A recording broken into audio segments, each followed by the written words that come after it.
Okay, hello and welcome to the moon once again. And I feel like today we're talking about a topic which we should have discussed a long time ago, months ago, but only like this week we realized, this is actually something exciting to talk about and something that we might actually be in a fun position to talk about it. My name is Alex from the MUN team, and I'm here today with Jazz, also from the team. Jazz, welcome. Hello, it's a pleasure to be here.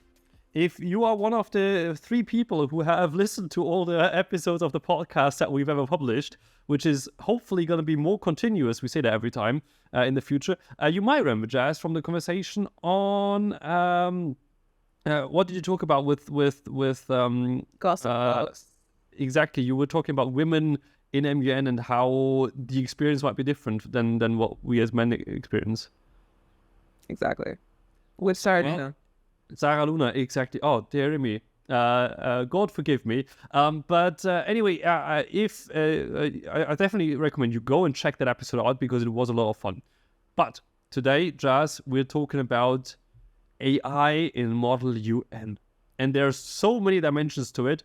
And this topic, or like, if you just put the topic that way, it's so broad, isn't it?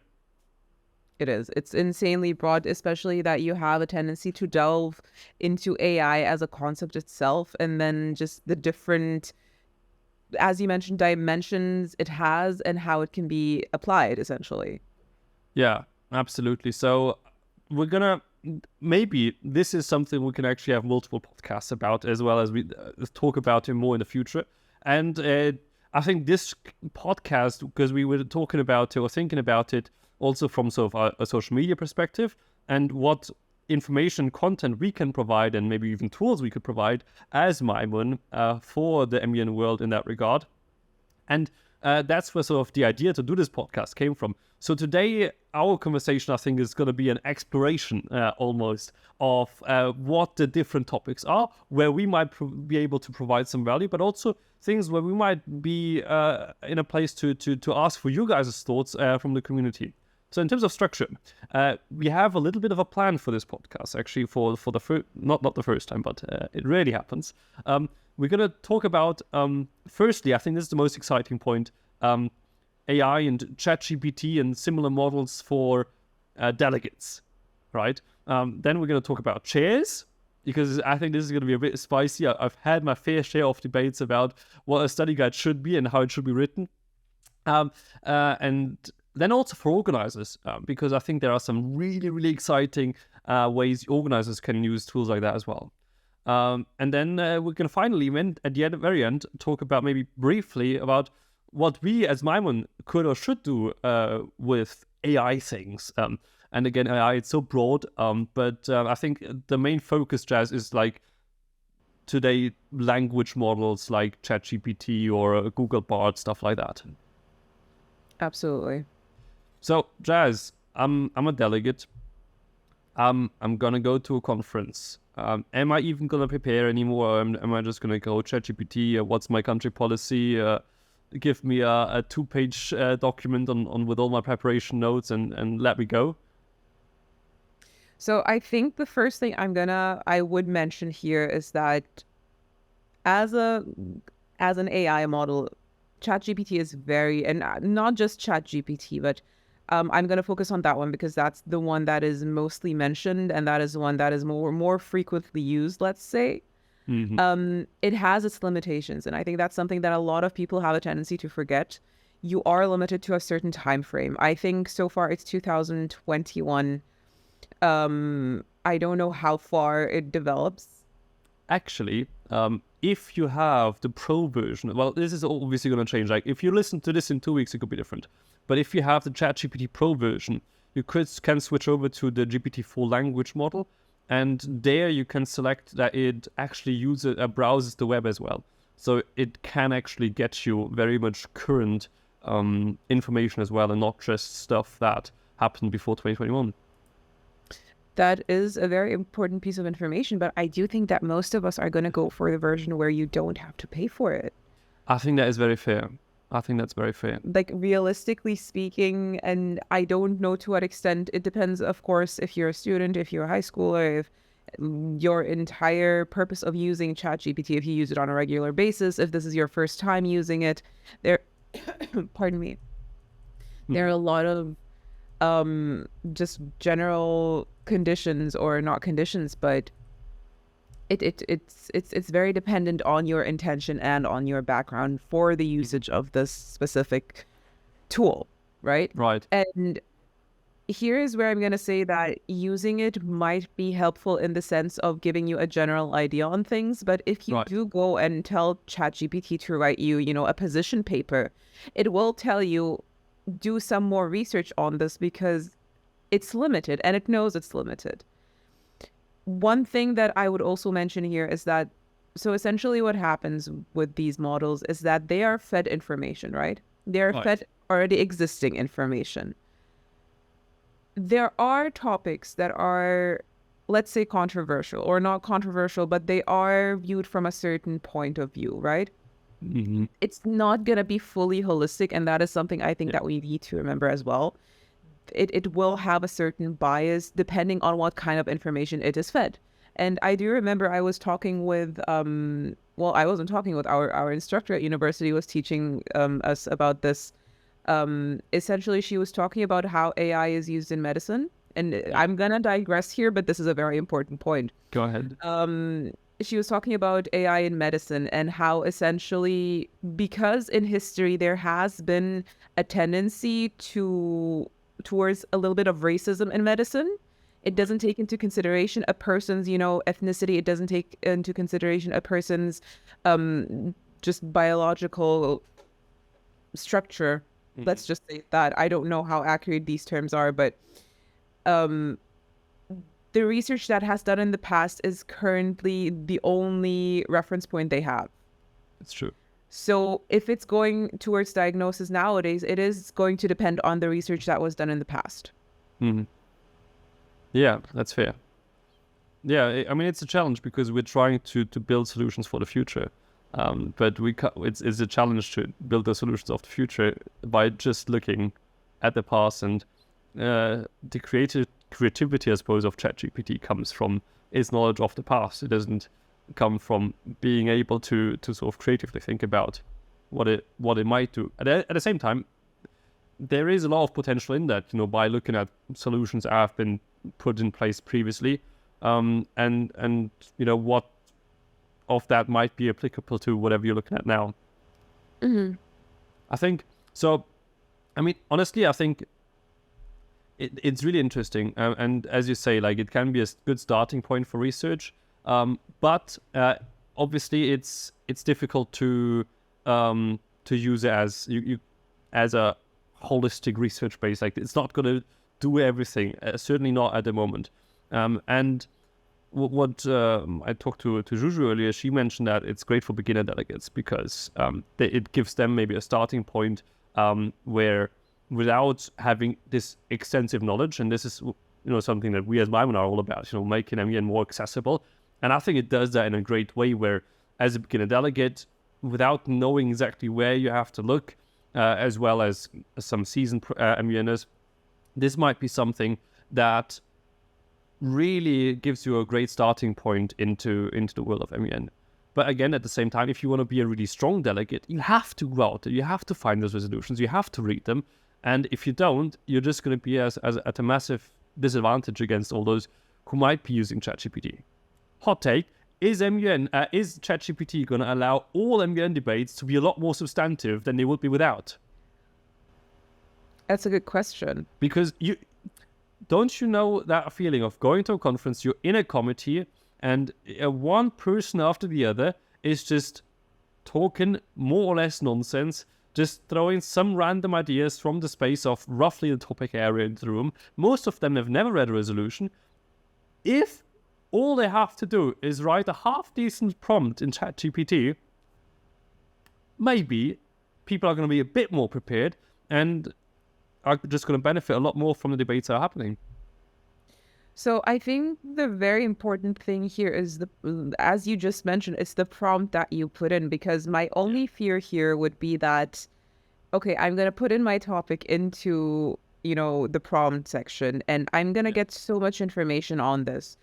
if I know what my topic is, if I know what the focus of my topic is, I'll be able to derive the information that I need from that entire prompt, like from the entire response that I get.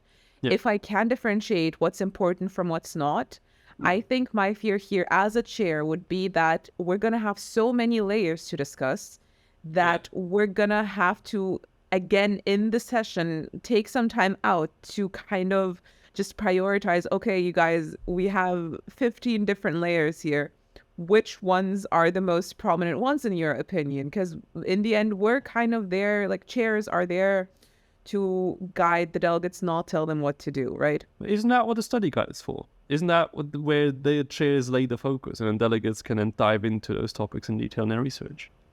Absolutely, but out of experience, not all delegates rely on the study guide. They don't always stick to the study guide. That is what I'm trying to say. Fair enough. So I think, honestly, I think for research, it's a no-brainer to use it to some degree, because it can give you, I think, a fantastic summary. I know personally, I find Wikipedia articles sometimes that large, very difficult to sort of digest. Whereas if you get a reasonably written summary from ChatGPT, great. Now, one question I have is, how difficult, and maybe this is also something for the community, how difficult do people find it to write those prompts? Because you mentioned it already just now, that it makes a huge difference how well or poorly your prompt is written. Because if you just copy paste, as you mentioned, the agenda that your conference gives you into ChatGPT, it's going to explode with ideas and thoughts, and it's not going to be very specific to what you need. Do you think people are at a point already where they know how to do that well, or do you think there's more education needed in that regard? No, I do think that there is a lot of education, not just a little bit, a lot of education needed in that regard, because you kind of start to get used to the whole prompt entering thing once you've used it enough times. But even then, like, to fully from the first get-go to write a fully comprehensive, concise prompt that gets you exactly what you need, that will take some time. Yeah. Speaking out of experience. It's interesting. So I'm thinking right now, would it be a fun tool on the mymun website to have a thing where you can have essentially mymun do a bunch of the research for you? You just put on the topic, the country, and we essentially take care of the prompt engineering in the background, go via sort of the interface of ChatGPT and bring you back all the key information you need, and maybe some links where you can do further research. Or does that miss the point entirely? So a little fun thing I did before we got onto this call is I had ChatGPT write me a 1-page study guide. Nice. And just because I wanted to see how easily this could be done. And that being said, no, I didn't get what I want from the first get-go. From the second try I did, you kind of just have to tweak it here and there. So when you tell them, write me a study guide for this committee on this topic. Yeah. I used J3rd, I used the Palestine-Israeli conflict, and it did get me an outline. That's what I'm going to say. That's what it gave me. And then I just told them to put it into paragraphs. And that's when I got, okay, this is a half decent study guide. It's a 1-page thing, so we don't have big expectations on that. Interesting. In regards of using it on mymun, so my one concern here is that I feel we might be taking away a little bit from the research experience. But what makes it different than people just doing it themselves? We just make it easier, save them some time. Would you elaborate on that? Like, I wanna understand. So let's say, for example, right, you just had a bit of a difficult time getting your prompt in there for the study guide. Now imagine we spend some time figuring out the perfect prompt that gets you a great study guide. We have access to the API, ChatGPT 4, it can browse the internet, this and that. You will, with near certainty, have a very, very good study guide coming out of that.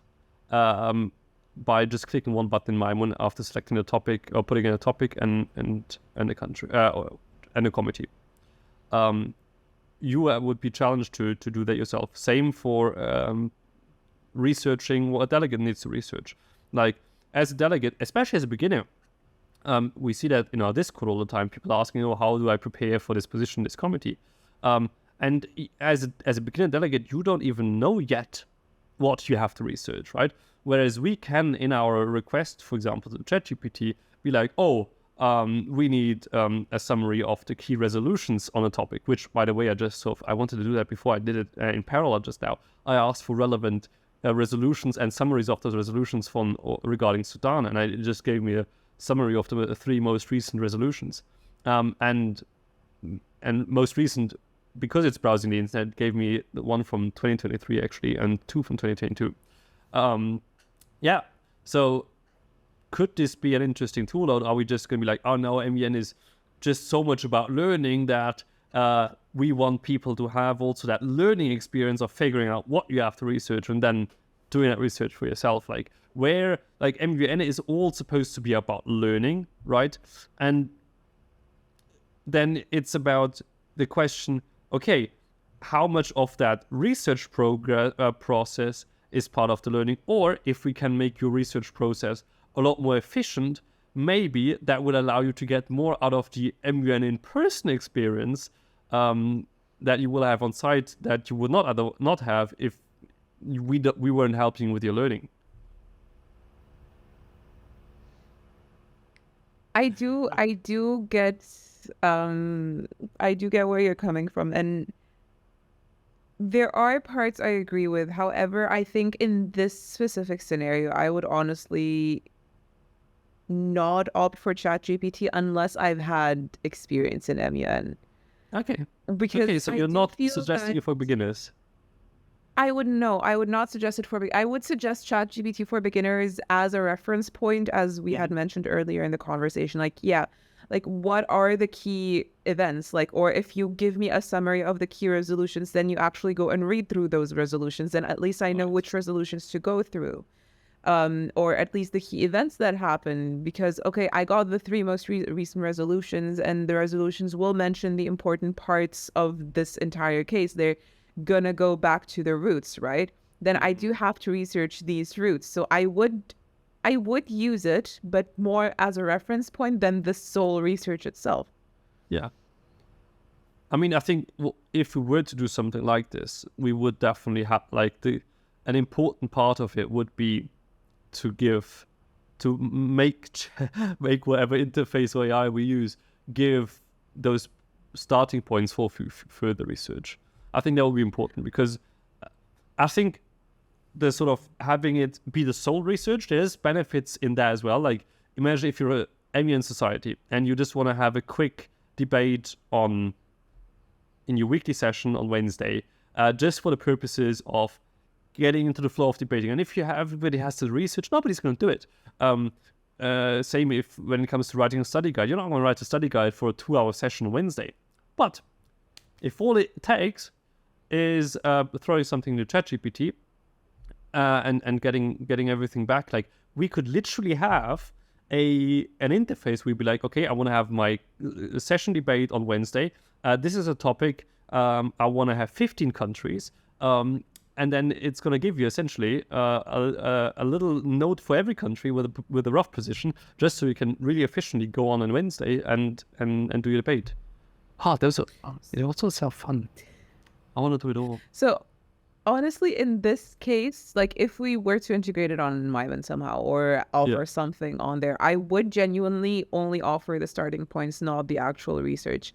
Okay. What I would use this for, though, you know who the biggest winner in this scenario is, or who the biggest, benefiter, if that's a word, would be crisis committees. Because yes. Here, honestly, like, the moment you are thrown with a new event or a historical, like, crisis or historical committees, those two are the biggest, like, winners of this scenario, because they can just instantly, okay, what happened when this happened? Or, like, you just throw in the scenario and it will give you the answer. It will give you a quick summary. Okay, when this happened, these were the consequences, and then you just have to act upon that. I think so. We're kind of jumping. We've kind of thought we're going to get back to the delegates in a second, but I had that sort of crisis aspect also written down as something that I would love to organize a crisis conference now, because as an organizer, you can use ChatGPT to create scenarios on the fly that are well written, like this, in the back room as whatever crisis manager, responding to directives you get from the committee. Often is super compact and one-liners. It doesn't have to be there anymore. You just throw your one line into ChatGPT, whatever they sent you, and it's gonna do something nice of it. I think, especially digitally driven crises. So I know in the US a lot of it happens through pen and paper and everything. So that would struggle to benefit from that. But maybe this potential with just elevating experience so much through AI, I think really brings a lot to the table there. At the same time, obviously, it brings challenges for the back room, because if you have all the crisis cabinets also working with ChatGPT to write their directives, that's a challenge, isn't it? Because it allows them to be so much more efficient, and there's a big potential for overwhelming the back room, I think. But you'll be able to find mechanisms for that. So what I would reckon here is that crisis sessions might be a little bit more substantive, let's say. Yeah. Like that's the session that I would consider more substantive, because you have more time to give more prompts, you have more time to give more scenarios. This is where I think things would actually start, moving a little bit faster than they normally would. Yeah. More than in a normal session. Yeah. If randomly some conference organizer who's thinking about organizing a crisis is listening to us here, and I think it was so fun to think about it together, how you can do this well. Or if you've done it already, I would love to have a conversation with you for this podcast, so we have more content. No, I think I'll be genuinely interested in how you did it, or what we might even be able to build to make that. Because I think it's just it's such an exciting time to be part of a crisis, a joint cabinet crisis right now. Before we dive into that, the organizer side more deeply, I want to go back for a second to our delegates, and I have a question for you, Jazz. Are the times of writing speeches over? No, absolutely not.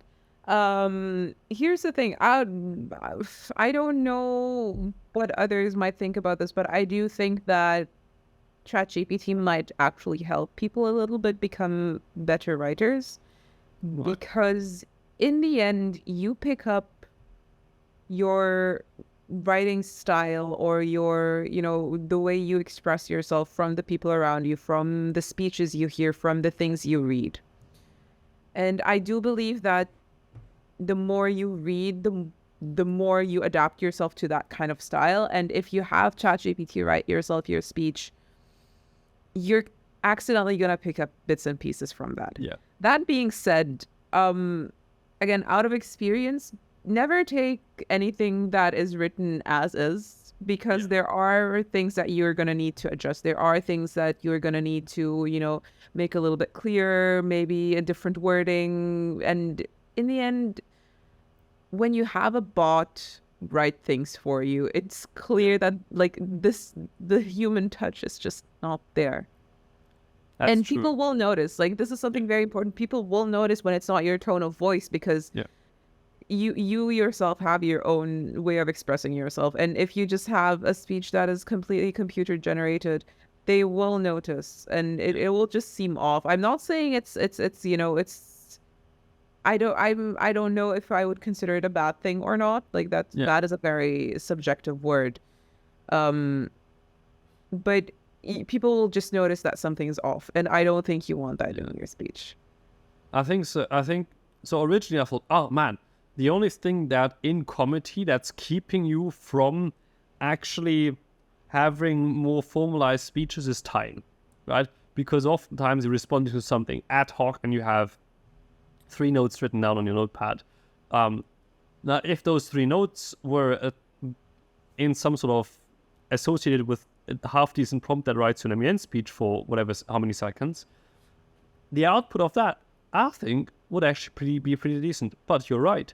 The problem within both MUN communities, especially the ones that are not mega anonymous, when it comes to speeches, it's about you're still interacting with humans, and the thing that brings you to success there is the emotion. And it sounds a bit crazy, and it maybe shouldn't be that the case, but the truth is you're working with individuals who are not rational, and that human element is really what moves people likely more than whatever you're saying substantively, or whether you're saying it with perfect grammar or not so much. So maybe, again, it's great for beginners, but maybe if you want to really have that edge, certainly at the moment it will be struggling. Honestly, I do believe that a speech is only half as good as it is delivered. Yeah. So you really need to deliver. So to make it believable, you have to deliver your speech well. And here's the thing: like I've been in at conferences where I am completely opposed to my fellow delegate, but just because of how good he delivered the speech, and like I am talking opposed to his position, to his everything, but just how he delivered that speech, I would have voted for him. I would have supported that. Again, And though, it's just because yeah, it was that good. yeah. So again, there though, I'm thinking beginners. If you don't have to worry about what she's saying, and you can really just focus on how you're saying it, that can help you develop that, which maybe you wouldn't be if you were self-conscious about the way you write things.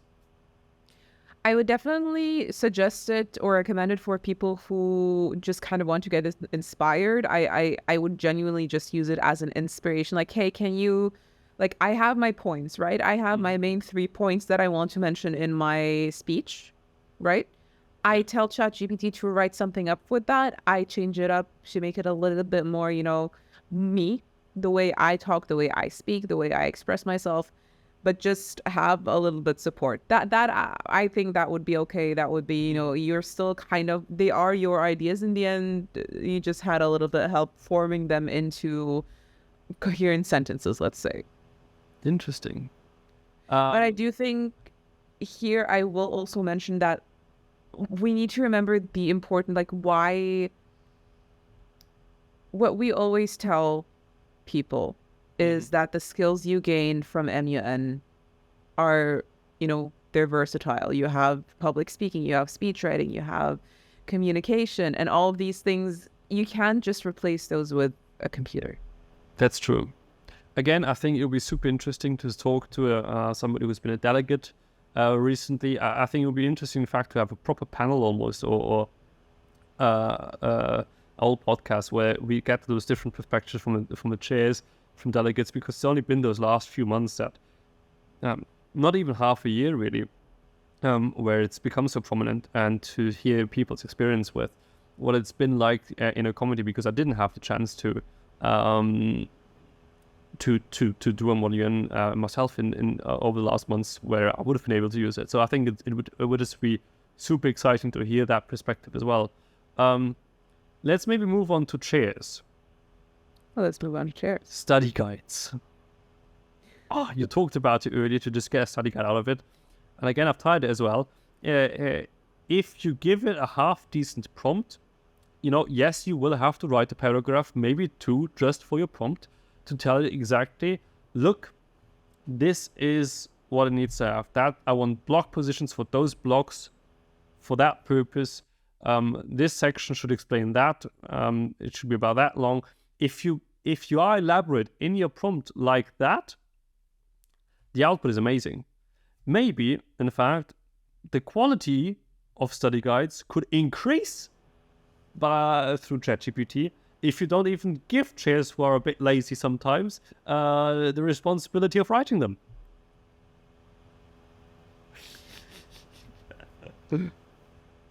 So here's the thing. I think I'm a little bit more lenient when it comes to chairs using ChatGPT, as long as they have the sufficient experience. So Okay. if it's a first-time chair, No, I would not recommend ChatGPT. If it's a 10th time chair, I think I'm going to be a little bit more lenient there because arguably, Yeah. the 10-time delegate, the 10-time chair is going to have, the skills that the first-time chair is yet to acquire.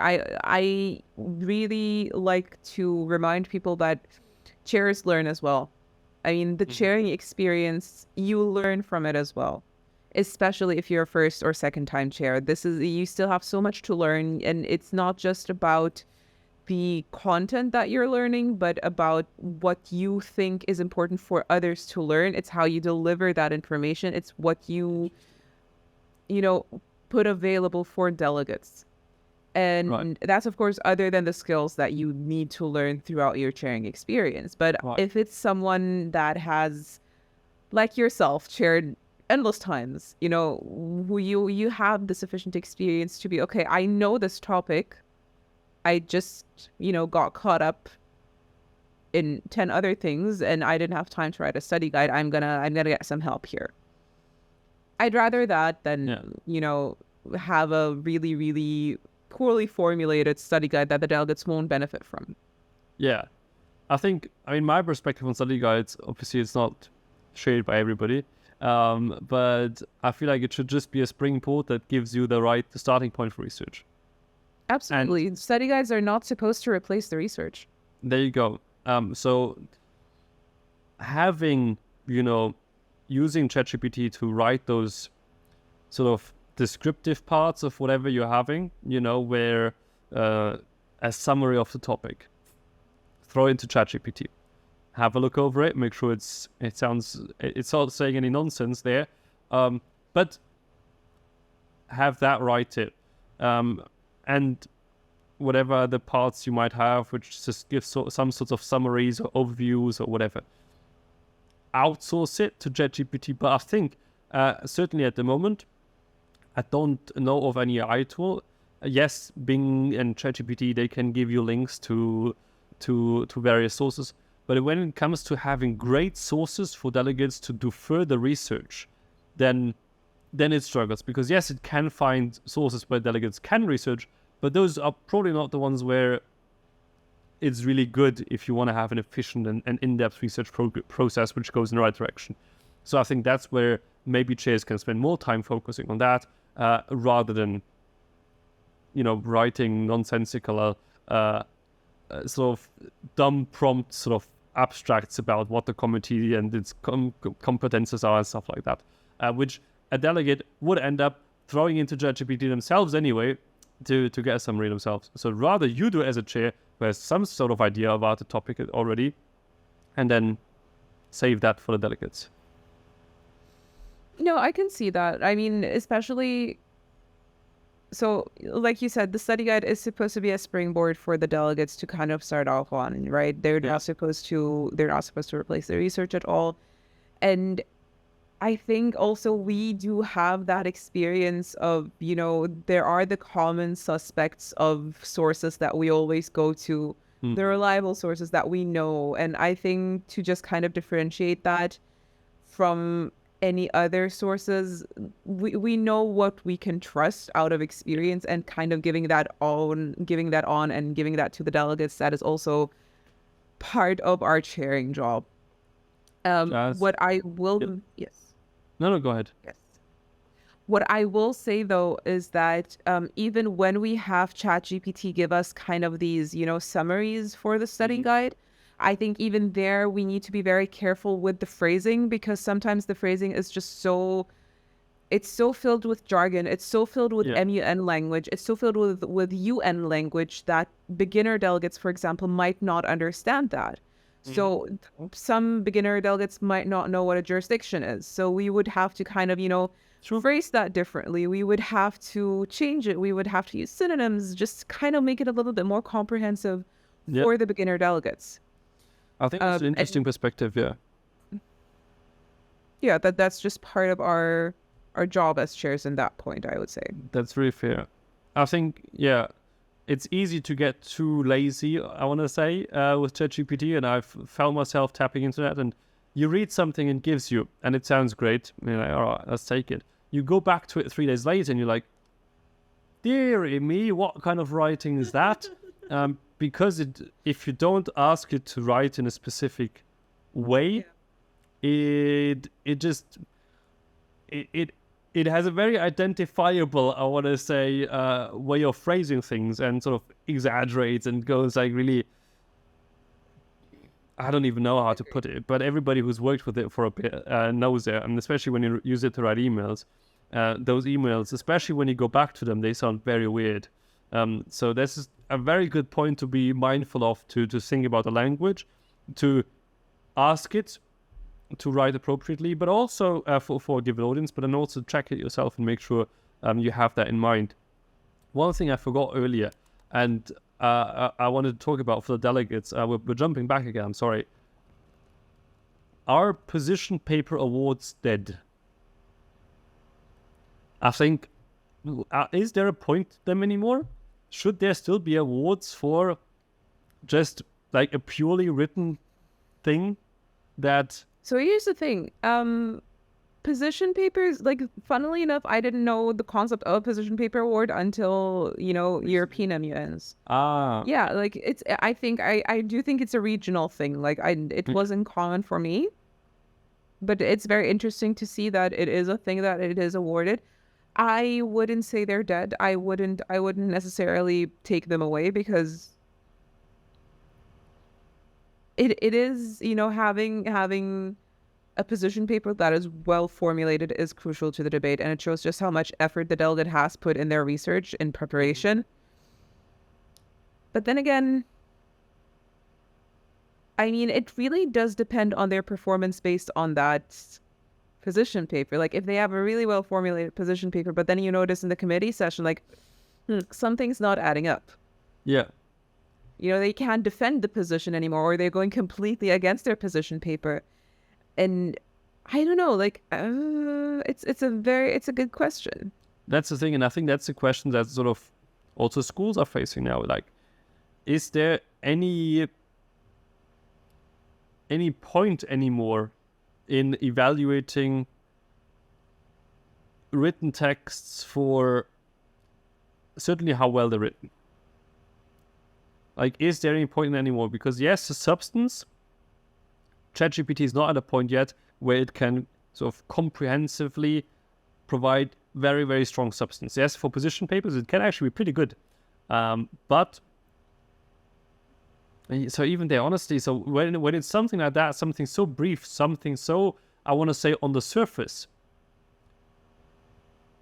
there's almost, I feel like, no point anymore in evaluating written text. Like, we had a round of applications recently, and I was looking at all those written texts, and I'm like, yeah, sounds good, whatever. I mean, but it might just be written by ChatGPT. So what does it help me in evaluating whether that person did any good job at all?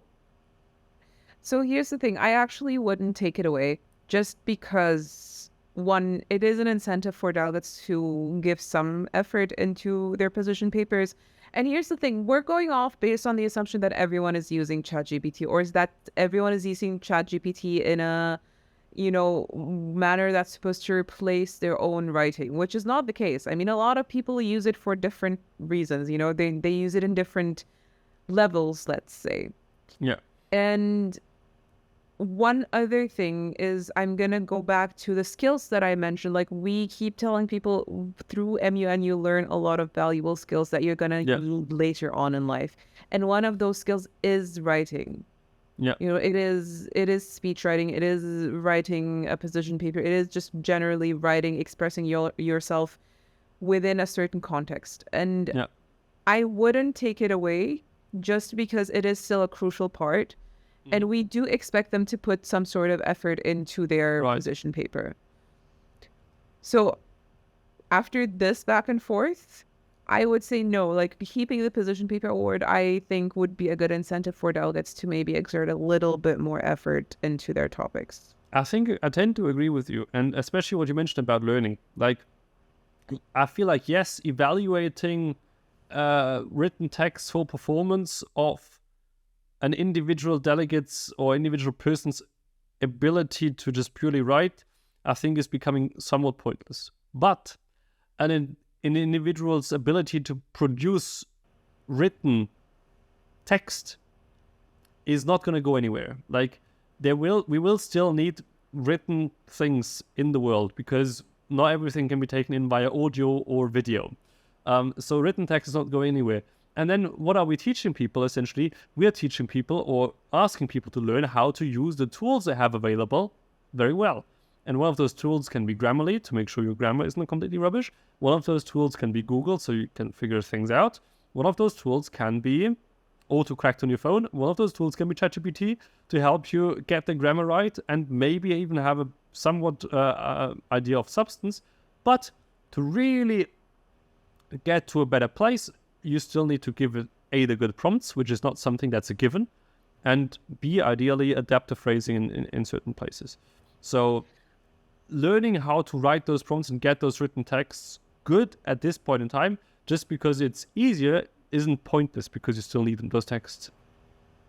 I would actually argue here and say that, again, and something that I had mentioned earlier, having that help from ChatGPT might even help you formulate yourself in a specific context. Yeah, absolutely.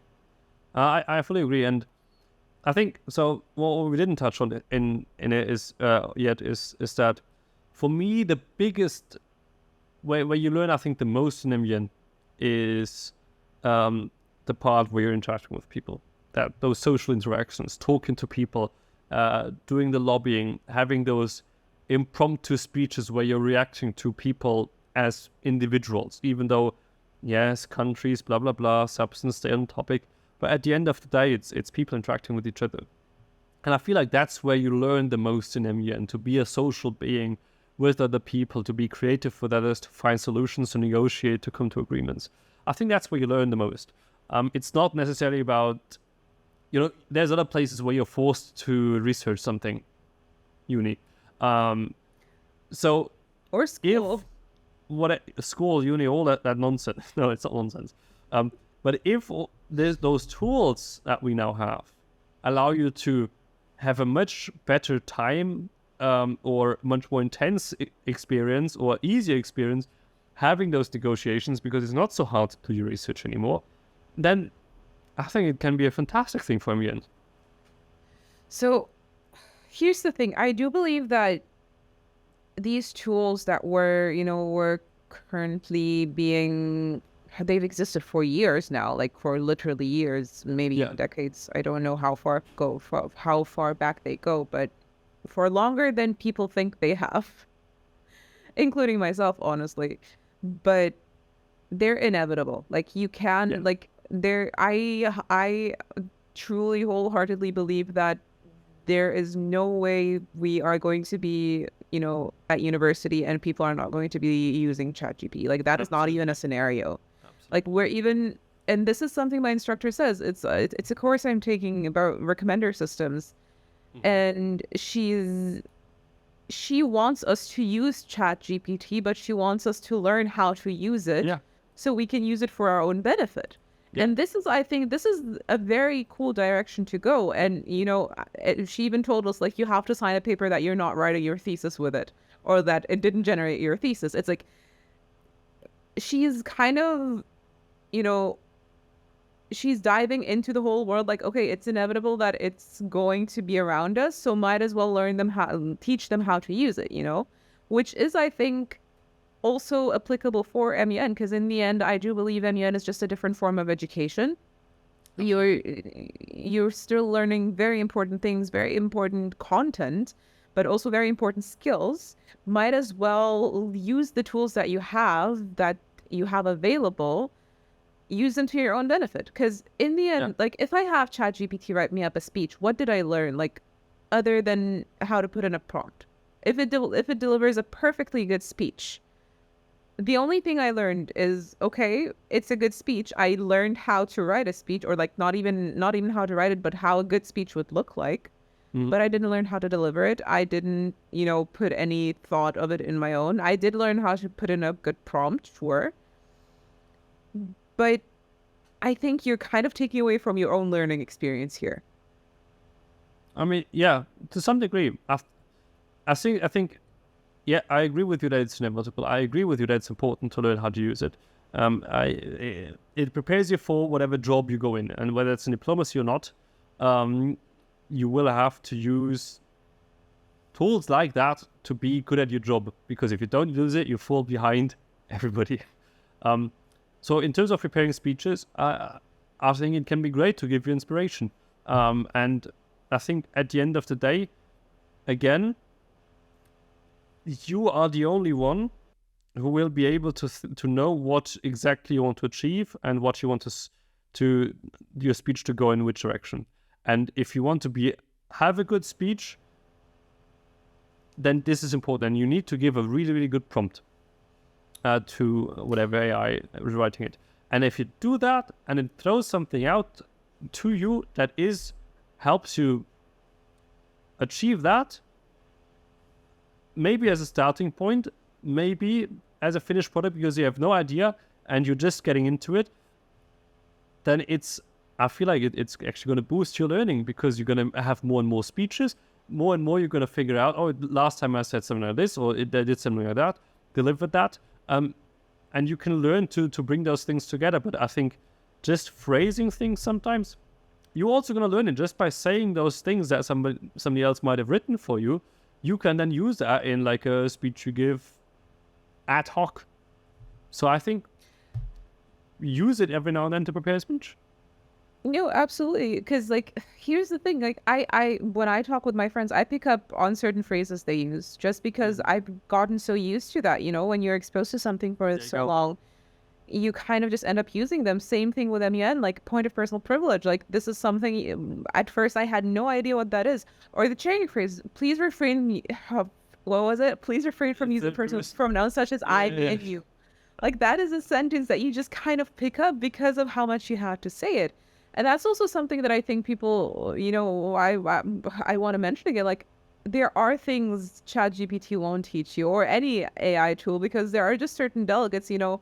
There are the delegates who are going to abuse the point of personal privilege to, you know, turn down the temperature in the room. Or there are delegates who are just opposed to having their name, like their delegation's name, not read out completely. Mm-hmm. Like, if you say delegate of UK, they're going to be, no, it's the United Kingdom and Northern Ireland. You know, these are things that you're not going to learn from ChatGPT. And yeah, like, it's as it is inevitable to not use it. It is inevitable that, or it's not possible for it to teach you everything that you need to know. Yeah, absolutely. Should we switch over maybe then a few more seconds on the organizer side of things? Let's go. I think that would be an interesting take. Yeah, we talked about the crisis already. I think there's no debate, and we should have a podcast soon with somebody who organized the crisis, leveraging it a lot, and what his or her thoughts are on that.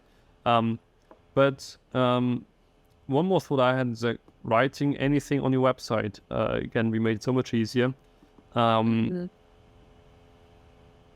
Another thing that's been happening a lot already is AI as a topic itself. Is that something you would like to debate, Jazz? Here's the thing. I would love to debate that, depending again on the context.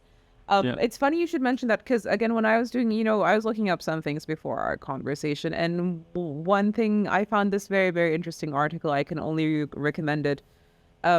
It's a human rights approach to AI. It's an article by UNESCO, and I just think it's such an interesting topic. Because it's so versatile, and you can literally, I do believe, put it in any committee you want. Mm-hmm. Yeah. Which, of course, like almost every topic, you can do that. You can do that with almost every topic within MUN, but you know, there are certain things that fit better than others. But I really do feel like AI is such a amorph topic. Yeah. It is so multifaceted. There's like, you can attack it from every angle almost. It is, because like AI and education is a major thing, right? And that can be tackled anywhere, but so is AI and human rights, because is AI taking our jobs? Like, this is a debate that I hear on a regular. Yeah. You know, or it is definitely a topic that I would recommend. Mm-hmm. it is a topic that I would definitely debate depending on which committee it is in. Right. Oh yeah.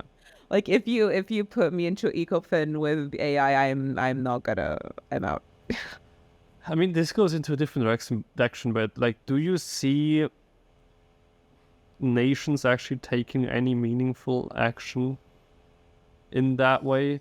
Because I'm just struggling to see it right now, like, because it's such a sort of organic technological economic development that it just seems so hard to regulate. Like, So I think I'm gonna mention something here that is maybe a little bit controversial, which is essentially that um, we oftentimes in MUN debate things that should be tackled or should be discussed by actual nations that are not and don't receive the sufficient attention that they deserve. And I think in this case, AI wouldn't be any more different. Like we would be discussing something that is inevitable, that is crucial, that is impactful on today's issues and global state. And even if it is being discussed by actual states or member states, whether they take action or not, that is something I think it's a little bit too early to tell. yeah, true. Like here, I think arguably the only time action will be taken is when it needs to be taken, and that's Yeah, too late. that's probably true. I mean, to be 'Cause, fair, right? yeah, Go on. yeah. No, go ahead. No, I was gonna say right now, as far as I am concerned, as far as I understand, there isn't a threat per se. Exactly. You could argue that there's a bit of a threat to copyright, like, and that's what I sort of see as like the one properly exciting, except for everybody like, oh, AI, all our jobs are going away. I don't think so. And the only real sort of challenge I see at the moment that is, I suppose, valid to some degree, one degree or another, is sort of the copyright and maybe data protection aspects of it. But fundamentally, I think a lot of data protection should be covered by whatever is in place already.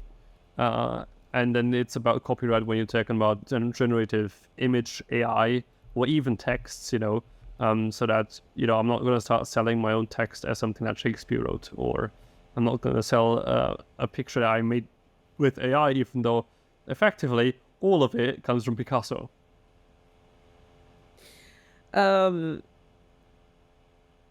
So two things I'm gonna comment on here. One is the data protection.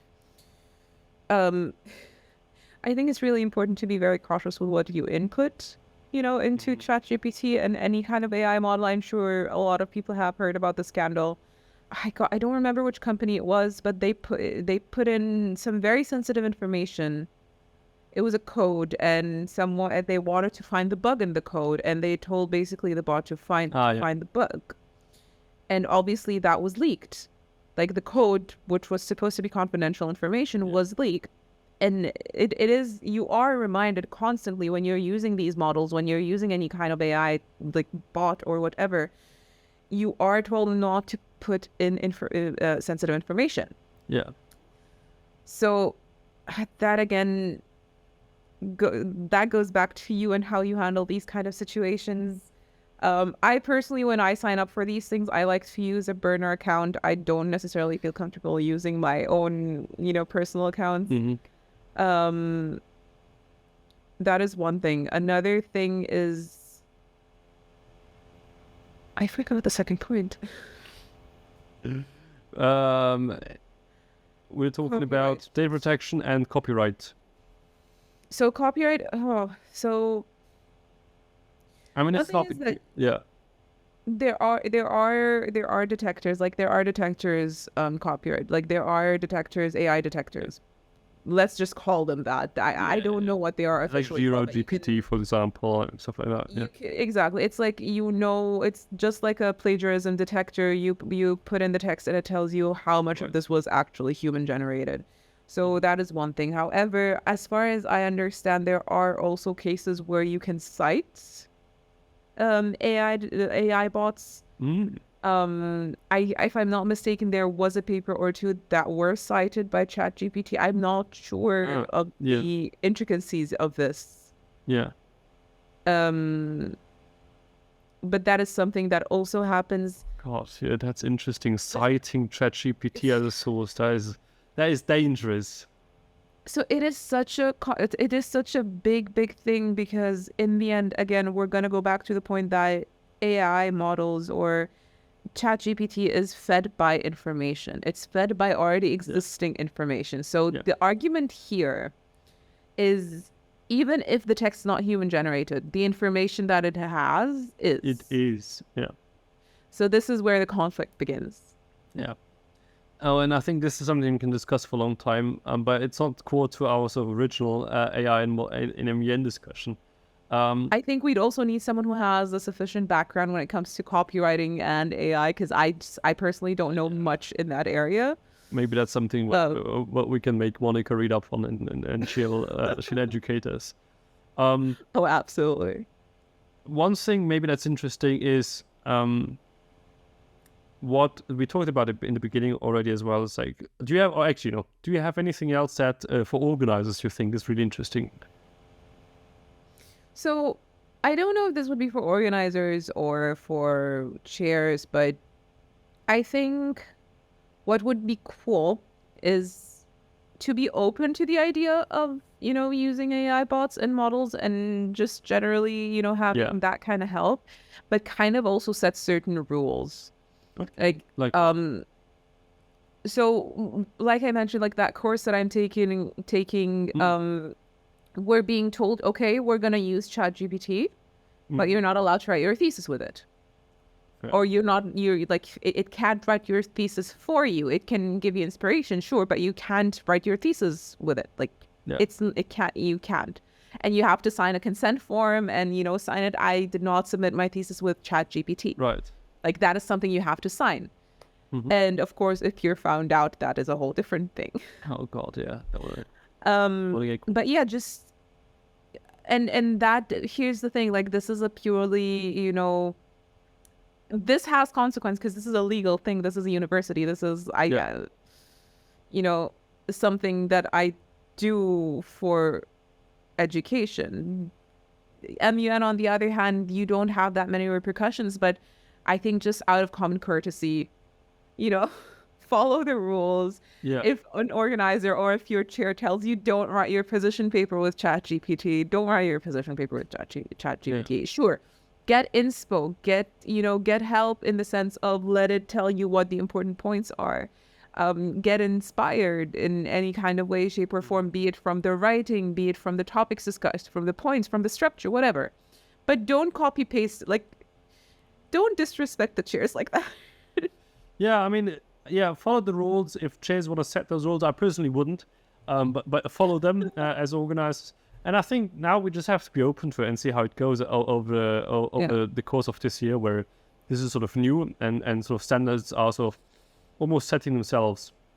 And I think I'm excited to have a lot more conversations on that topic as well, because a lot of MUN is sort of still text-based, even though you are talking as well. So I think having this breakthrough in a language model this year, I think it's just super exciting. You know what would be very, very interesting to see? A committee that is purely based on ChatGPT, like just kind of an experimental committee, having ChatGPT run everything for have it write the position papers, have it write the study guides, just have ChatGPT do everything. I would actually love to see that. That would be interesting. That would be an interesting experiment as well. If we were in person, we should do that. Oh, one of us should do as well. Like, experimentally go into a conference as a delegate and do that. But not tell anyone. Have ChatGPT do everything. Like, everything that we discussed prior, to this point, everything that we talked about for the past hour, have that happen. Have someone do that. Can ChatGPT be best delegate? That would be epic. That would be epic. That would be cool. if you want to do that, join us, and we'll take you to a conference and follow you around with some excuse, and it's going to be the most fun video ever. Maybe I think we discussed it before now, but what should we do with it? Should we as mymun do anything? Should we build you a position paper generator? Maybe even using previous position paper data. We have a bunch to train the language model a bit better. Should we give you an interface where you can easily generate great study guides in various lengths? And Jazz already was a bit hesitant earlier and was like, maybe not. But I think it's an interesting thought experiment, and might be something interesting to delve into. And I'm not sure whether we're too hesitant now because it's something new and we're used to the way we're doing things, or whether this inevitability, might as well get ahead of the curve. But it's an interesting thing to think on, to continue thinking about, and to also get more people's thought on. I think there will be a lot more interesting conversations to be had. I think one very small topic that I would touch upon is also, I think maybe this whole has a little bit to do with the copywriting as well, is just how comfortable people are, using ChatGPT without citing or without, just the whole, is it considered plagiarism? Is it considered copywriting since it's not your own doing? That is also something that people can consider. It's food for thought. There's a lot of food for thought here. I think this was an interesting conversation to kick things off. I'm very much looking forward to seeing what this will turn into, to having a lot more thoughts of people on this. Maybe we should have a little forum, a little workshop with the community. Maybe that would be fun to think about. I think if you want to talk about your experience with it at a recent conference, reach out, please. And otherwise, I would say, Jazz, thank you so much for joining. Thank you. Do you have any last thoughts? Do you want to share with the people? The 2 or 3 that might be watching? Head over to MUN and find yourself a conference. Now is the time. Yes, and follow us on Instagram, which Jazz is primarily responsible for. It's @mymunofficial. And then I think we're going to close it the way we always do it. It's with the fact that together we're excited to debate. Better. Yes! Thank you. Bye-bye.